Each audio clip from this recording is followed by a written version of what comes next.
Oi, eu sou o Pablo Stefanes, eu sou psicólogo, especialista em terapia cognitivo-comportamental e hoje nós falaremos sobre o capítulo 3 do livro Aprendendo a Terapia Cognitivo-Comportamental, Avaliação e Formulação. Então já te inscreve no canal, já deixa teu like, que vem coisa boa por aí, ok?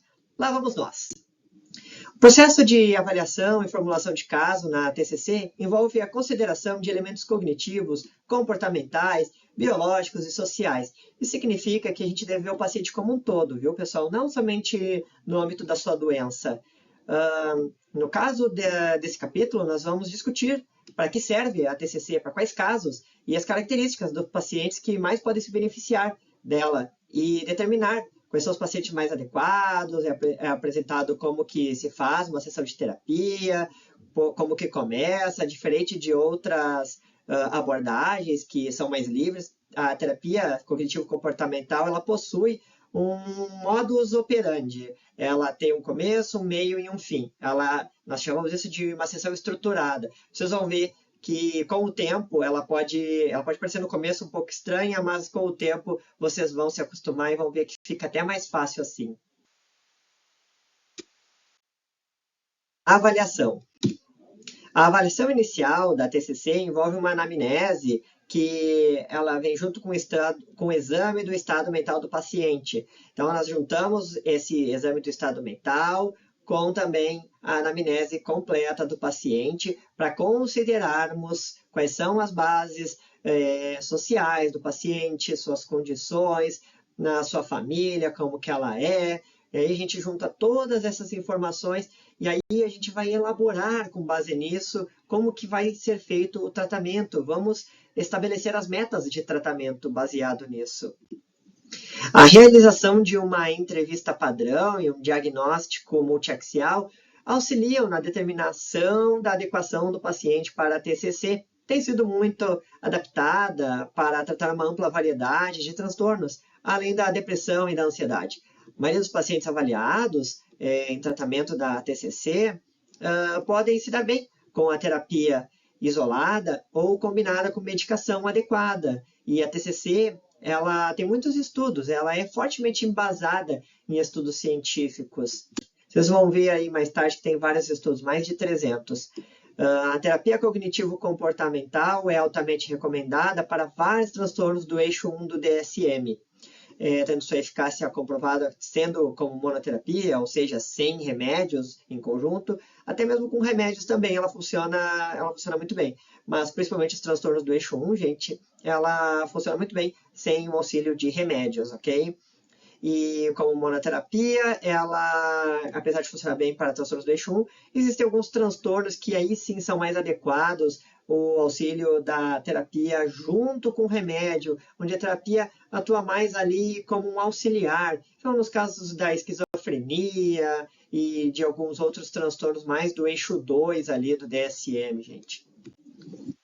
A TCC ela tem poucas contraindicações, demência avançada, estados transitórios de confusão, transtorno de personalidade antissocial, pacientes que apresentam condições clínicas que prejudicam a construção de uma relação terapêutica colaborativa e baseada na confiança, também não são bons candidatos. Mas, gente, eu quero aqui dizer que não é porque um paciente, por exemplo, não fala, que ele não pode se comunicar. Existem várias formas de comunicação hoje em dia que pode ser utilizado para o paciente se beneficiar da TCC. Isso é muito interessante, por exemplo, utilizar com pacientes que se comunicam com o TOB, pacientes que usam Libras para se comunicar. É bem interessante. Inclusive, na parte de pacientes com Libras, existem poucos terapeutas disponíveis aí no mercado de trabalho com esses pacientes, gente. Então, fica a dica aí para quem tiver interesse.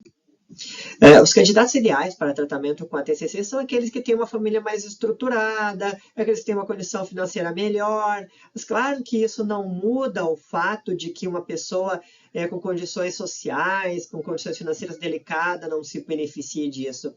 O que nós estamos dizendo aqui neste slide é que quando o paciente possui uma estrutura melhor, claro que ele vai tirar mais benefício da terapia. Mas se pegar aí uma pessoa que já tem uma estrutura mais delicada, também pode se beneficiar. Claro, vai ter mais dificuldade, mas não quer dizer que não se beneficie. O slide anterior ali repetiu, então eu pulei ele. A primeira dimensão a ser observada é um indicador prognóstico geral, a cronicidade, a complexidade dos problemas do paciente. Problemas presentes há muito tempo, normalmente demandam um tempo maior de terapia. E pode ser também dito sobre isso a pacientes com transtorno depressivo, de ansiedade complicado, por abuso de substâncias químicas, né, drogas, álcool, essas coisas assim. A gente vê muito isso no CAPS, né?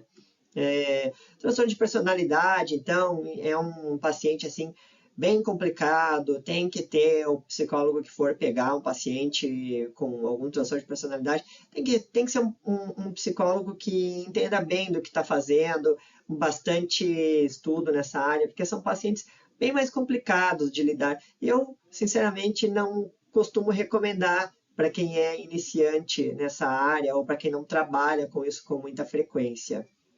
A história de tratamento do paciente pode indicar a tratabilidade do seu quadro clínico, se o paciente já passou por vários terapeutas em um curto período de tempo ou se tratamentos anteriores foram ineficazes. A adequação da oferta de um programa de tratamento de 12 a 16 semanas pode ser questionada. A TCC, gente, ela foi inicialmente pensada para durar de 12 a 16 semanas, porque quando ela foi pensada lá nos Estados Unidos, como muita gente sabe, lá não tem saúde pública, então os convênios apenas liberam algumas sessões de terapia, e aí ela foi pensada para durar esse tempo para melhorar o paciente. Então, claro, casos mais leves, com 12 a 16 semanas tu consegue dar conta ali, mas realmente um transtorno de personalidade, um caso mais grave, demanda mais tempo, às vezes até mais de um ano em terapia. A segunda dimensão da terapia, o otimismo em relação às chances de sucesso, é importante para ajudar no relacionamento e no tratamento da terapia cognitivo-comportamental. Altos níveis de pessimismo podem prejudicar o paciente de duas maneiras. Ela pode refletir na avaliação correta de graves dificuldades ou desmoralizar o paciente e reduzir sua capacidade de se engajar na terapia. Em casos extremos, o pessimismo pode indicar a necessidade de uma mudança de tratamento ou mesmo uma hospitalização, galera. É importante considerar o otimismo como um indicador global para a terapia.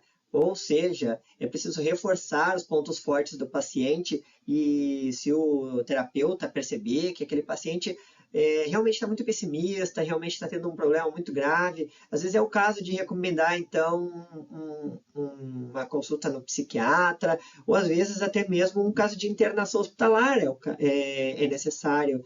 Então, é preciso se atentar a tudo isso.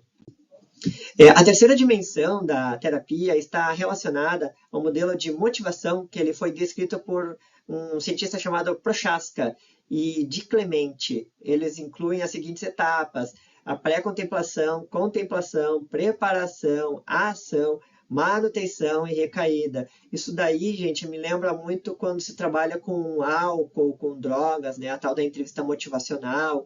Então, é um modelo que me lembra muito isso daí. Até não sei se não é disso que vem, eu não me recordo agora. É fundamental avaliar a motivação do paciente e seu comprometimento com a mudança. Pacientes que acreditam que seus problemas são causados por distúrbios hormonais ou desequilíbrios químicos podem não estar muito interessados na TCC. Então, além disso, pacientes que preferem apenas tomar uma medicação, eles costumam ser céticos em relação à psicoterapia. Gente, não são poucas as pessoas que ainda não entendem o quanto a terapia pode beneficiar as pessoas de uma forma geral. Então, é preciso ter um cuidado aí na hora de explicar, para fazer o paciente entender bem, e sempre que possível, tentar ver até que ponto a linguagem do paciente está de acordo com a sua, e tentar falar numa linguagem que o paciente entenda, para que ele possa, então, confiar no terapeuta e, com isso, gerar um bom relacionamento. Que eu vou dizer para vocês que o bom relacionamento é metade da terapia, eu diria. Já as pessoas que estão abertas a mudanças e dispostas a examinar as influências psicossociais em seus sintomas têm maior probabilidade de se beneficiar com a TCC, viu? É uma questão de relacionamento, gente. A quarta dimensão da avaliação na terapia cognitivo-comportamental está ligada à aceitação da responsabilidade pela mudança, que é intimamente relacionada com a terceira dimensão. A compatibilidade com a abordagem cognitivo-comportamental está relacionada às impressões específicas tanto do paciente quanto do terapeuta sobre a adequação da terapia. Então, é importante levar em consideração as primeiras impressões, visto que estudos demonstram que pacientes que tiveram avaliações positivas da TCC antes de iniciar a terapia tiveram resultados melhores em comparação com pacientes que não tiveram ou que foram neutros. Um outro aspecto que vale dizer é a disposição do paciente em realizar as tarefas que o terapeuta passa, né? Geralmente, quando passamos em terapia uma tarefa para o paciente, muito difícil ele fazer. Eu entendo que as pessoas são muito ocupadas e nem sempre vão ter tempo, mas é importante reforçar que as tarefas ajudam a ter um momento de consciência, a aprender alguma coisa e com isso ajudando a ser o próprio terapeuta deles, né? O seu coterapeuta.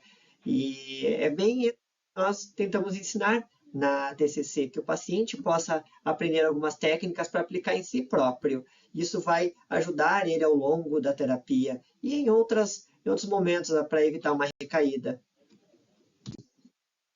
Embora o pessimismo e as atitudes disfuncionais possam ter implicações negativas, a quinta dimensão, a habilidade de acessar pensamentos automáticos, identificar emoções, representa uma aptidão real para a TCC. Terapeutas enfatizam a construção de pontos fortes e perguntam sobre mudanças e sentimentos iniciais dos pacientes para identificar os pensamentos automáticos negativos. Pensamentos automáticos a gente chama de PA, geralmente.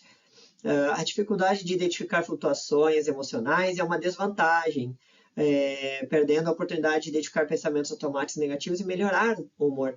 Tem muita gente que tem dificuldade em olhar para dentro de si e saber o que sentiu, diferenciar o que é um pensamento de uma emoção. Então, é bem importante que seja bem clara a linguagem do terapeuta com seu paciente, para que ele possa entender como acessar esses pensamentos, essas emoções, porque isso daí é o feijão com arroz da terapia, gente.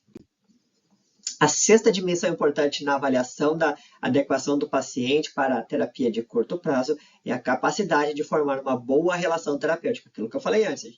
Isso daí é boa parte da terapia. Observar comportamentos nas sessões, questionar a história do paciente, seus relacionamentos íntimos, pode fornecer pistas importantes sobre a capacidade dele desenvolver uma boa relação terapêutica. É importante medir a capacidade do paciente de se conectar com o terapeuta durante a sessão e perguntas sobre a história dos relacionamentos, e isso pode fornecer informações que vão ajudar o terapeuta a melhorar a relação com o paciente. Então, é bastante importante conhecer bem o paciente da gente. A sétima e última dimensão avaliada na terapia cognitivo-comportamental é a capacidade do paciente em manter um foco orientado para o problema, que é composta por duas operações, segurança e foco. A primeira envolve comportamentos potencialmente inadequados do paciente para lidar com situações emocionalmente ameaçadoras, enquanto a segunda se refere à capacidade do paciente manter a atenção em um tópico relevante do início ao fim das sessões. Então, numa sessão de terapia, a gente vai lá, faz a organização da sessão, a agenda do dia, e às vezes o paciente ele divaga em outros temas. É importante também o terapeuta se atentar a isso, para que ele possa manter o foco do paciente naquilo ali. E se o paciente quiser mudar de assunto, aí, claro, isso precisa ser discutido com ele. Mas é bem importante o paciente ajudar, o terapeuta ajudar o paciente a manter o foco naquele assunto ali. Até porque o fato do paciente desviar do assunto pode estar significando alguma coisa.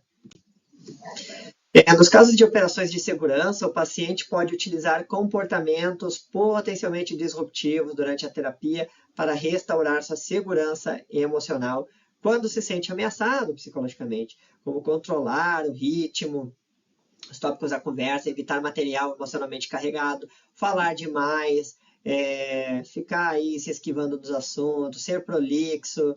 Então, o foco refere-se à capacidade do paciente em trabalhar dentro da estrutura da sessão de TCC, manter a atenção no tópico relevante do início ao fim, ao contrário da operação de segurança, que envolve comportamentos potencialmente inadequados. Então, nós vamos lá para a conceitualização de caso na TCC. Estamos quase acabando já os slides aqui, galera. A conceitualização de casos ou formulação é um mapa de orientação para o seu trabalho com o paciente que reúne informações de 7 domínios, gente. 7 domínios. Deixa eu ver aqui se a câmera pega direito aqui. Ó. 7 domínios. Ok? Pegou? Beleza. Diagnóstico, aqui, ó, diagnóstico e sintoma, contribuição das experiências da infância e outras influências do desenvolvimento, questões situacionais interpessoais, fatores biológicos, genéticos e médicos, pontos fortes e qualidades, padrões típicos de pensamento, automáticos, emoções e comportamentos e esquemas subjacentes. Então, aqui começa com um plano de tratamento, uma hipótese de trabalho, uma coisa tem que conversar com a outra, e aí aqui vem ó, o diagnóstico de sintomas, influência do desenvolvimento, questões situacionais, interpessoais, fatores biológicos, pontos fortes, pensamentos automáticos, emoções e comportamentos típicos, esquemas subjacentes, tudo isso precisa ser avaliado numa conceitualização de caso, para que a gente possa elaborar uma hipótese de trabalho, um plano de tratamento, quais são as metas do paciente, o que ele busca em terapia. Precisa então ter todo esse cuidado aí, é um preparo, pessoal, é um trabalho fazer uma terapia uma terapia baseada em evidências, gente. Não é tão simples assim chegar lá e conversar com o paciente só. Não é uma conversa, é um tratamento, né? E aí isso faz parte do tratamento. É difícil no começo? É, mas depois que se acostuma, é até mais fácil. Então, no início da terapia, a conceitualização do caso pode ser um esboço, um rascunho, o diagnóstico pode não estar claro e as partes cruciais dos dados podem estar sendo coletadas ainda no decorrer do tratamento. A elaboração do caso, a conceitualização do caso, ela não é um fim em si próprio, ela está sempre sendo elaborada de novo e de novo. Mas, claro, que existem tópicos principais que no decorrer da terapia a gente vai trabalhando e isso já vai trazendo melhorias para o paciente. Mas ela nunca é um fim. A gente vai trabalhando em cima daquilo. Então, o diagnóstico pode não estar claro no começo, mas ao longo da terapia a gente vai trabalhando, né? As intervenções iniciais da TCC podem estar sendo testadas, é importante começar a pensar sobre a formulação desde o início do tratamento, conforme vai conhecendo melhor o paciente, vai adicionando novas observações, novos níveis de complexidade da formulação, testar algumas teorias, ver se estão corretas, se houver características de dependência, arraigadas, impedindo o progresso, o plano de tratamento precisa ser alterado. Então é importante sempre estar conversando com o paciente, ver o que ele acha, tá? O terapeuta não faz nada sozinho. Se for descoberto pontos fortes não reconhecidos anteriormente, o curso da terapia pode ser alterado para aproveitá-los. Resumindo, é fundamental dar início à construção da formulação do caso desde os primeiros momentos da terapia. Na fase intermediária, ali, mais para o final da terapia do paciente, a conceitualização deve amadurecer num plano bem planejado para direcionar cada intervenção da terapia. É importante conseguir explicar a linha de raciocínio, os obstáculos que precisam ser enfrentados. O paciente, nesse momento, do meio para o fim da terapia, ele já não vai mais estar tão resistente assim. Então, conforme vai sendo explicado para ele as coisas, ele vai conseguir entender melhor. Esse foi um erro de digitação aqui, gente. Oferece, então, a academia, claro, no caso, a TCC, né? A escola da TCC oferece diretrizes para a construção de formulação de caso que atendam os padrões de certificação para a terapia cognitiva. É necessário realizar uma avaliação detalhada, preencher a ficha de formulação de caso, mas no início do aprendizado é suficiente a introdução de métodos de formulação e alguns exemplos. Então, em outras palavras, não precisa ser uma coisa muito complicada para começar um tratamento, até porque às vezes o terapeuta também não é tão experiente, mas pegando alguns pontos principais, já vai trabalhando com aquilo que já vai ajudando o paciente e as coisas vão acontecendo meio que no automático ali. Vai pegando jeito, o relacionamento vai melhorando com o paciente e as coisas vão fluindo, gente. Não é um bicho de 7 cabeças. Resumindo, então, o que a gente falou até aqui. A avaliação para TCC inclui a realização da avaliação inicial, é uma coleta de história, da história do paciente bem detalhada, a gente avalia os pontos fortes do paciente, examina o estado mental dele, dá uma atenção especial para os padrões típicos de pensamento automático, os esquemas, comportamentos de enfrentamento, o discernimento de adequação do paciente para TCC. Quanto ao plano de tratamento, ele pode incluir intervenções comportamentais, modificações de pensamentos automáticos, negativos, desenvolvimento de autoestima, eficácia pessoal por meio da revisão dos esquemas desadaptativos. E também tem a farmacoterapia, que é o inibidor seletivo de recaptação de serotonina. Então, são os remédios antidepressivos, né? A maioria são o ISRS.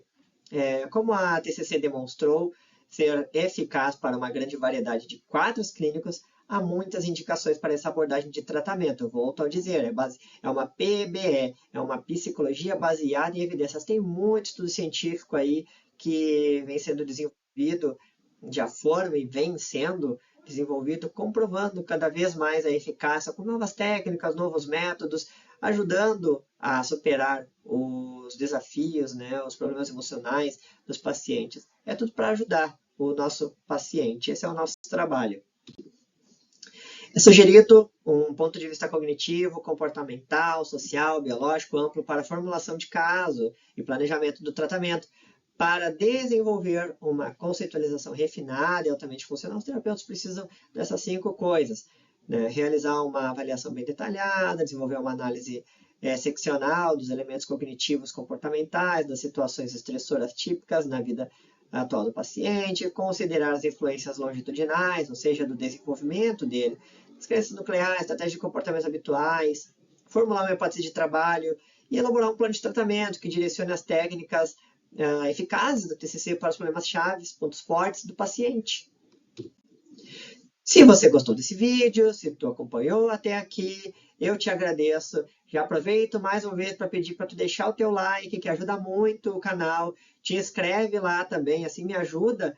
E também ativar lá o sininho.